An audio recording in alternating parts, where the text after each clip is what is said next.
Tadi sebelum terlambat pula kami datang. Saya terus terang sudah bangun, saya jam 4 udah duduk saya menunggu. Habis itu saya tanya, jam berapa subuh? Udah azan Pak Ustadz. Hah? Tempat kita nanti, insya Allah nanti kita sholat. Saya tanya, Habib kita sholat di mana? Kita sholat di sana. Sampai kemari langsung saya tanya lagi, Ustadz Dery. Ustadz Dery udah sholat? Nunggu Ustadz katanya. Maju ke depan, Masya Allah, Tabarakallah. Di samping saya tengok kuburan. Kuburan almarhum. Kita bacakan Al-Fatihah sampai semuanya. Bagus kuburan ada di samping masjid. Supaya apa? Supaya salafi tak masuk ke masjid. Kalau masjid itu diambil orang NU, sendal hilang. Kalau masjid itu diambil Muhammadiyah, kunut hilang. Kalau masjid itu diambil salafi, semua hilang. Tapi salafi tak mau mengambil masjid yang ada kuburan. Kenapa? Karena bagi mereka dianggapnya kita menyembah kuburan. Jangan sholat di masjid yang ada kuburan. Ini perlu saya jelaskan. Supaya apa? Supaya jangan sampai nanti ini menjadi fitnah. Jangan sholat di masjid yang ada kuburan.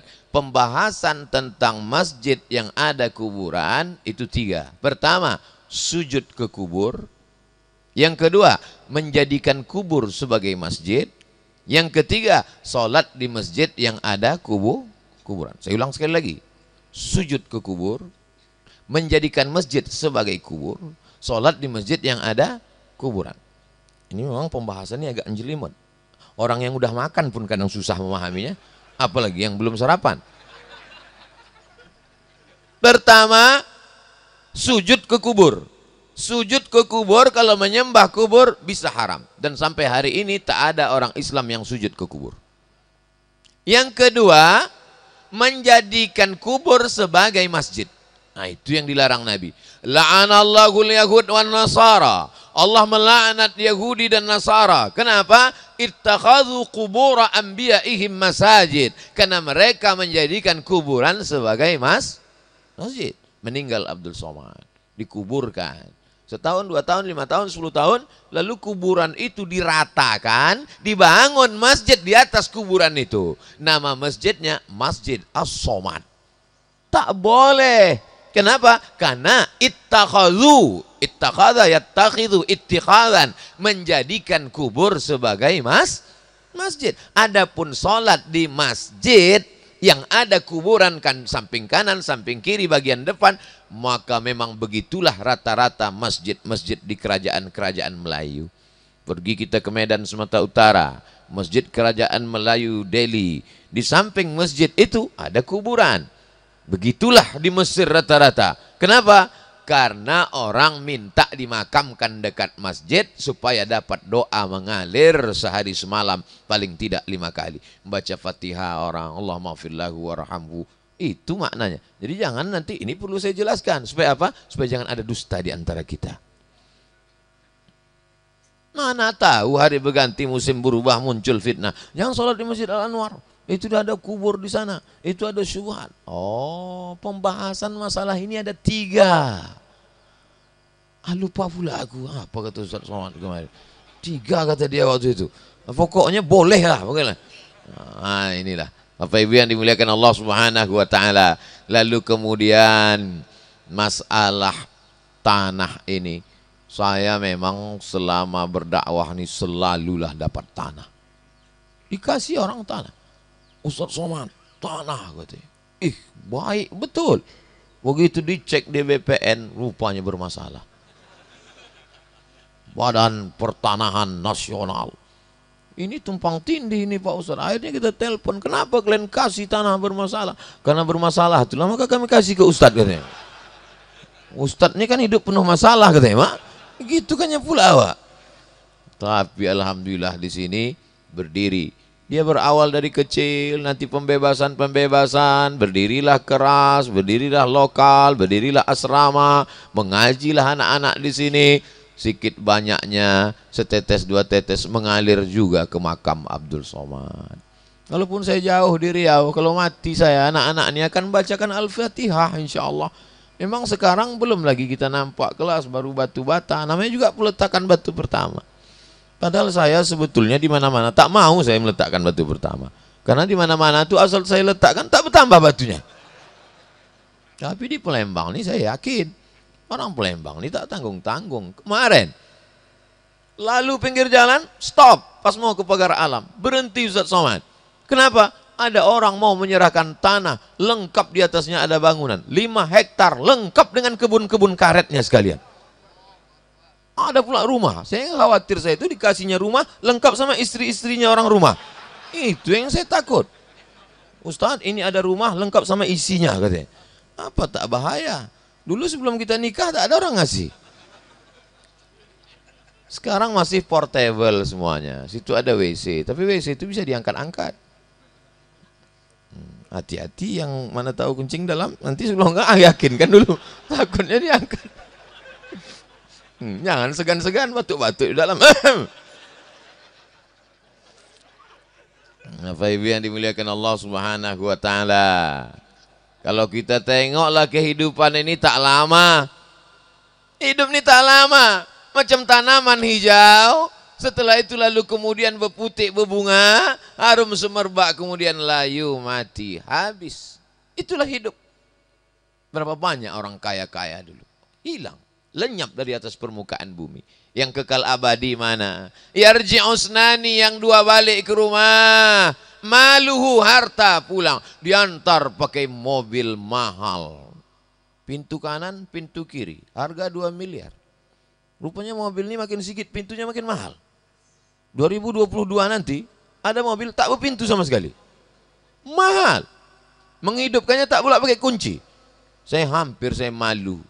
2007 saya pulang, singgah ke Brunei Darussalam. Sampai di Brunei Darussalam, turun saya dari mobil, mesin mobil itu masih hidup. Jadi saya sangka supir ini lupa mematikan. Mau saya kasih tahu, itu kenapa mobil masih hidup? Kata dia, nanti kita turun mati sendiri. Untung tak saya cakapkan. Nanti ada mobil nih, dulu kita kan kemana-mana dibawa kuncinya. Sekarang orang enggak, tak pakai kunci lagi mobil, pakai pencet. Ini 2022 saking mahalnya, menghidupkannya bersin aja, hidup. Luar biasa. Tapi semahal apapun dia tinggal. Yarji'usnani, dua ini pulang. Wa ahluhu, anak pulang, keluarga pulang, istri balik ke rumah. Ini sengaja saya buat cerita ini, yang meninggal ini suami. Karena biasa asal saya ceramah, seorang istri meninggal, komplain jamaah. Ustadz giliran meninggal istri aja. Nah, ini sekarang suami meninggal. Meninggal suami. Mau nangislah ibu itu, udah dilarang jangan ikut bu. Ibu perasaannya nggak kuat. Perempuan itu kalau dia melihat sesuatu terekam di kepalanya sampai mati dia ingat. Maka dilarang ikut ke pemakaman. Tidak, demi abang. Sampai di pintu kubur mau nangis minta masuk. Aku mau ke dalam.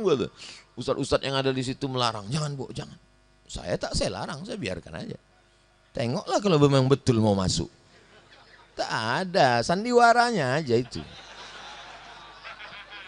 Ya pun semakin banyak yang menahan, semakin kuat dia menangis. Oh, aku mau masuk. Katanya.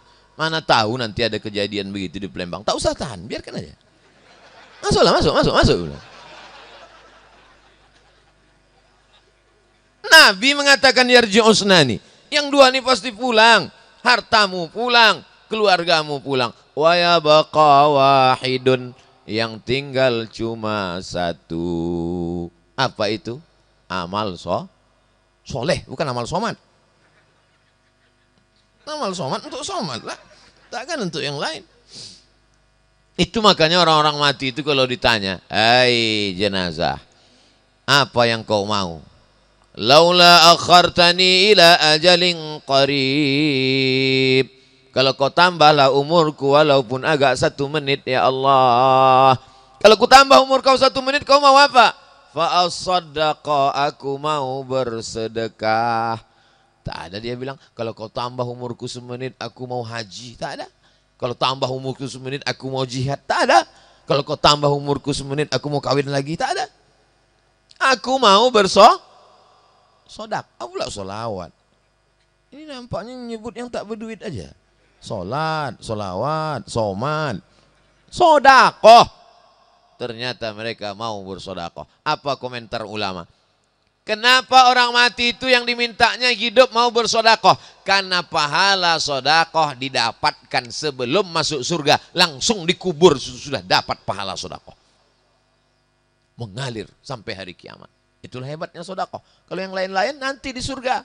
Tapi mengalir. Makanya kata Nabi dalam Sahih Muslim, idza matal insan, kalau manusia mati, inqata'a, putus. Tapi ada yang tetap mengalir. Di antara yang mengalir adalah sodaqatun jariyah. Nih yang mewakafkan tanah. Nih yang membangun masjid. Sanggup kasih tanah? Bagi tanah.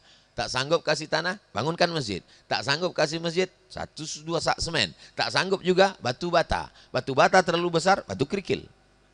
Kerikil pun tak sanggup, pasir. Pasir pun tak juga sanggup. Jembatan kan ada tinggi. Datang ke jembatan Ampera, tengok Sungai Musi bawah. Maksudnya Pak Ustadz, melompatlah kau, tak ada gunanya hidup lagi lama-lama. Apa guna hidup nih kalau tidak untuk beramal soleh? Membuat penuh-penuh kota Palembang aja. Buat macet aja. Buat semak dunia ini aja. Nak kejam kali Ustadz ini. Saya tak kejam, saya sayang. Jangan sampai nanti sesudah mati meleleh air mata. Apa kata orang yang mati itu? Kalaulah dulu aku bersedekah, kalaulah dulu kuwakafkan, kalaulah dulu. Kenapa kau tak bersedekah? Aku tak ada harta. Kenapa kau tak ada harta? Gara-gara ceramah Ustadz Somad. Aku tak pernah menceramahkan menyuruh kalian miskin. Emang ada Ustadz yang ceramah?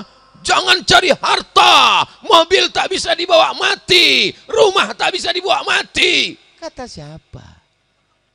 Mobil bisa dibawa mati. Itu mobil itu bisa dibawa mati. Syaratnya wakafkan. Mobil wakaf, jemput, antar. Yang betul itu bukan antar jemput. Karena dijemput dulu baru diantar. Jemput antar siswa-siswi Al-Anwar. Bisa dibawa mati. Ya Allah Akbar aja, kasihkan mobil itu.